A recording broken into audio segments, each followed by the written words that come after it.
Hi, this is Derek Jordan. Welcome to the World Fusion Show, where we bring you the leading innovators in world fusion music. Today, my guest is Mac Ritchey, a composer, oud player, and producer. Welcome, Mac, to the World Fusion Show. Thank you, Derek. I'm so glad you could make it today. How you feeling? Doing great, yeah. Yeah, excellent. So I wanted to just start off by asking you how you got into music, and what were your early influences and how you got started? Oh, I started playing music when I was really, really young. I was drawn to the typical playing pots and pans in the kitchen.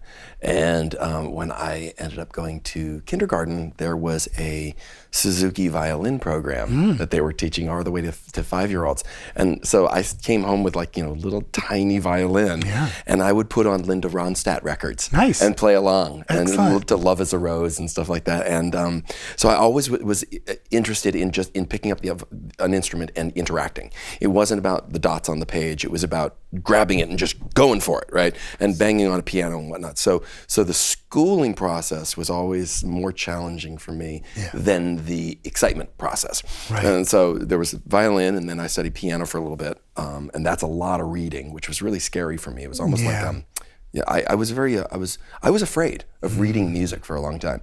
And then guitar came along when I was 11. My music teacher came into my 5th grade classroom with an acoustic guitar, and it was just like, oh, that's what I must do. And of course, when you play guitar, you often gravitate into rock and roll. Yeah. And it was the 80s, and I was playing guitar, and I didn't need to read music. So that worked well for me in terms of my wanting to learn by ear and learn by emotional resonance with music. So what bands in the 80s were you? Oh, Billy Squier, AC/DC, Ozzy Osbourne was a big influence. Van Halen was a big influence. I loved Eddie Van Halen so much. He's pretty amazing. And so that was all like the hair metal stuff, right. And back in the time when actually, believe it or not, I did indeed have hair. Oh, okay.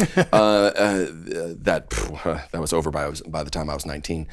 But I also was listening to a lot of unusual music then too, like what might be called New Age. I think of Andreas Vollenweider as a little bit more than that. A harpist. Exactly. And Andreas Vollenweider was doing this really interesting stuff where he was playing electroacoustic harp. So there was some quality to it that wasn't just acoustic harp, plus all these amazing instruments from all over the globe. And he'd be listing them in his liner notes. And the music was very progressive and sort of story-minded, instrumental music. It was story-minded instrumental music. So there was a concept to it, there's sort of a theme to it. And to me, I related to that just as I would relate to sort of like some of the atmospheric Pink Floyd stuff that I was listening to at the time. Right. It took me to the same place. So instrumental music that told some sort of story was very appealing to me at that time, especially using instruments from all over the globe. And this was before the internet, so you'd see a name of something and think, I wonder what that is. You can't just immediately click and find out what that instrument is and what it sounds like and which one it was in the mix. So that piqued my curiosity through high school to keep learning about multicultural instrumentation music. You said something really interesting to me about improvising along with Linda Ronstadt, putting on records and playing. And that's actually how I learned too. As a violinist and whatever, I started playing along with the radio, just to learn to improvise. And what was great about that is that you never know what's coming on next. A different song, keeps you on your toes. A different scale, a different rhythm, and by the time you kind of get it, it's over. You're on to the next song. So it was actually a great training for my ear. And I'm sure you felt the same way, as you're such a fine improviser. Thank you. So I'd love to go to the first video clip. This one is Pocket Full of Euros. I want to tell us about what we're going to see. Oh, sure. This is a song that I wrote right after I had gone to the Tamburi Mundi Frame Drum Festival in Freiburg, Germany. And it was the greatest experience of my life to go to my first big festival overseas and get to perform. And here I am, an oud player, walking into a frame drum festival. And I just felt like I was on top of the world. And I said, and this phrase came into my head: a pocket full of euros and a room full of drummers. What could I possibly want more? This is the best. And the melody started popping in my head, and I'm walking into the festival like, this is great. And here's the song. All right, let's check it out.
All right, that's fantastic.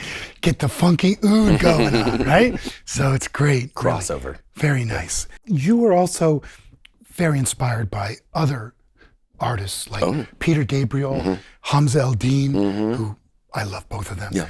Tell me about your influences and how you brought that into your own musical sensibility. So, you know, Andreas Vollenweider was one of my early ones, like sort of planted that seed of listening for other sounds and other cultures. And then I ended up getting into Peter Gabriel Plays Live, the album that he did on the Security tour. It was the recording. Really, that was the one that made me pay attention to what he was doing. And that was my senior summer. And then after a senior year, I ended up going to Oberlin. And shortly after there, I think it was that fall, he released the soundtrack for The Last Temptation of Christ, the movie with Willem Dafoe. Sure. That album is, without a doubt, the single most influential album that ever touched me. Yeah. It opens up with this unbelievably haunting melody on the Armenian duduk wind instrument. And then these atmospheric synth pads come in around it. And so it's that blending. And then all of a sudden Jerry Marotta comes in with this drum kit with reverse reverb scooping up. And it's like, you don't even know what continent you're on. Where are we now? But it doesn't feel like subjugation or imperialism. It was an honest foray into understanding the musical traditions and using them as a launching point. And this was huge for me to see what Peter Gabriel, this big new influence in my life at 18 years old, is now doing with all these instruments like Shankar on electric violin and Nusrat Fateh Ali Khan singing, and then you have all his band members and all. It's an incredible recording. It's amazing. So that launched me into listening to Middle Eastern music and listening to Egyptian drumming and everything that was coming out on the Real World label. Right. So his label too was huge for me. Right. And then I started going to the WOMAD shows. And then I got to see people like, Hassan Hakmoun playing Sintir and Jeffrey Oriyama just blowing my mind with his majestic quality, singing songs in this beautiful sound, in this beautiful language. I don't know the words, but I don't care because the message is getting through to me. The feeling was getting through to me. And so I'm still finding myself once again drawn into this music that isn't necessarily about literal language that I can understand. It's the literal level is unknown to me. The abstract level is what's still keeping me really interested. Right. So that's why I think that's one of those reasons that I think I've always been really drawn to lyrical music from other cultures, because you don't have to get caught up in what the words are necessarily. Right. You can stay in that abstract place of enjoying the music and where that takes you to. So let's go and watch the next video, Hijaro, Mm-hmm. okay? Let's see this.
Yeah, very nice. Very nice.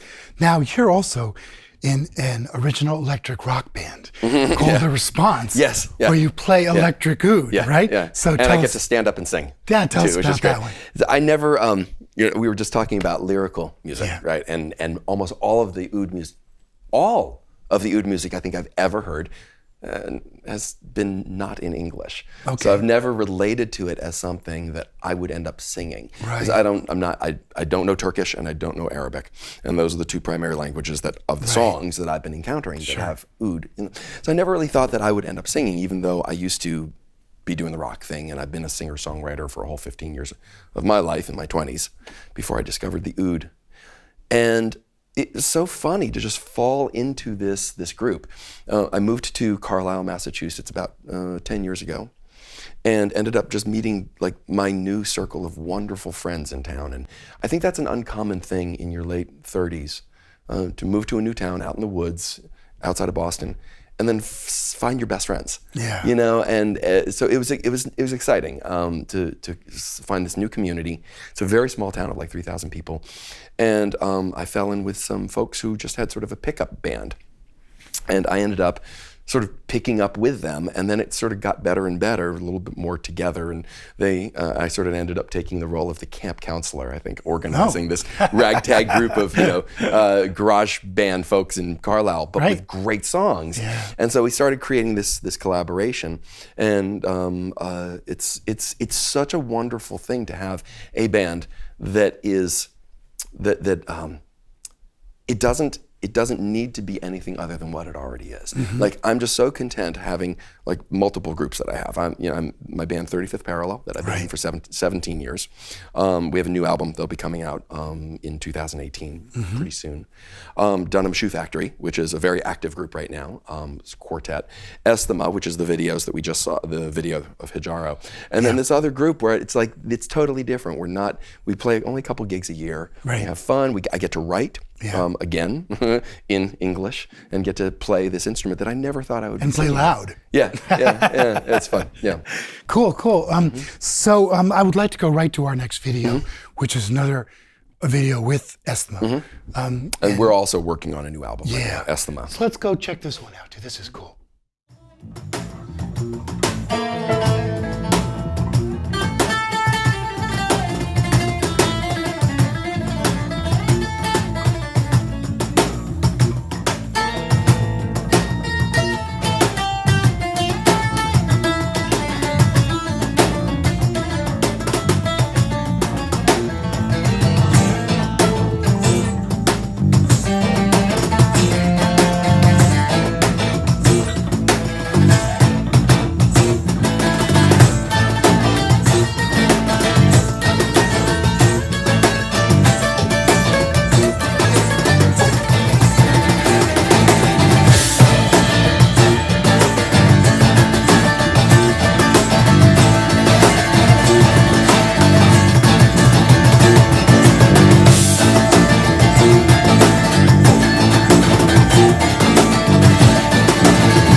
Yeah, very nice. You're playing bouzouki there, right? Yeah, another instrument. I love bouzouki. It's great. I don't play it like I don't tune it like a traditional Greek bouzouki. I Oh. tune it down a little bit, and I play with a different kind of open tuning. Oh, interesting. I ended up just using it, wanting to emulate a number of modal traditions I was listening to at the time. Afghani music actually was what I first started using the bouzouki to play, because it has similar sound to the instrument that I was trying to imitate at the time. Yeah. Rhubarb. Yeah. So, just quickly, can you share with us what you're currently working on? So I've got a bunch of projects that are going to be released, recordings in 2018. 35th Parallel has an album that'll be coming out real soon. It's in mastering stage. Esthema, the group that we were just seeing playing the Consequence, our album IV4 is coming out very soon. Dunham Shoe Factory is going to be recording soon as well. And the big one that I'm finally coming to a completion on is a project called Amphora, which is a recording of all traditional material, Turkish, Arabic, Armenian, all of these songs that I learned, cutting my teeth learning how to play the oud. And so I don't have an album that's like a solo album with my name on it that's traditional material. And so at some point I felt like it was important to pull together a collection of recordings with all the people who've been a part of my music community in learning Turkish music and Armenian music and Arabic, learning the oud.